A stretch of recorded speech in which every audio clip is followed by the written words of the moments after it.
सुनहरे गोबर की कहानी। एक बार की बात है, किसी शहर में एक बड़े से पेड़ पर एक पक्षी रहता था जिसका नाम था सिंधुक। सबसे चौंकाने वाली बात यह थी कि उस पक्षी का मल सोने में बदल जाता था। ये बात किसी को भी पता नहीं थी। एक बार उस पेड़ के नीचे से एक शिकारी गुजर रहा था। शिकारी उस पेड़ के नीचे आराम करने के लिए ठहरा।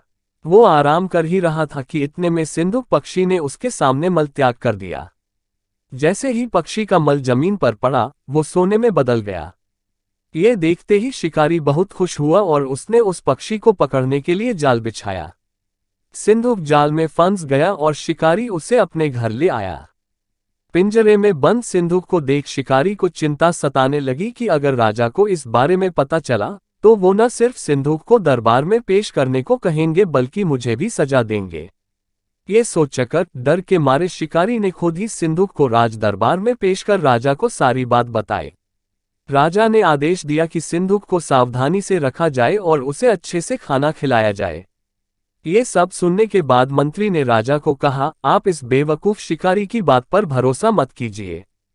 कभी ऐसा होता है क्या कि कोई पक्षी सोने का मल त्याग करे? इसलिए अच्छा होगा कि इसे आजाद करने का आदेश दें।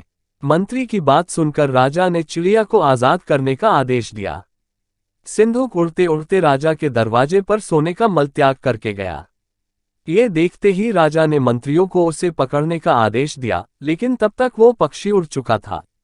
उड़ते उड़ते सिंधुक कह गया, मैं बेवकूफ था जो शिकारी के सामने मल त्याग किया। शिकारी बेवकूफ था जो मुझे राजा के पास ले गया। राजा बेवकूफ था जो मंत्री की बात में आ गया। सभी बेवकूफ एक जगह ही हैं। कहानी से सीख कभी भी दूसरे की बातों में नहीं आना चाहिए और अपने दिमाग से काम लेना चाहिए।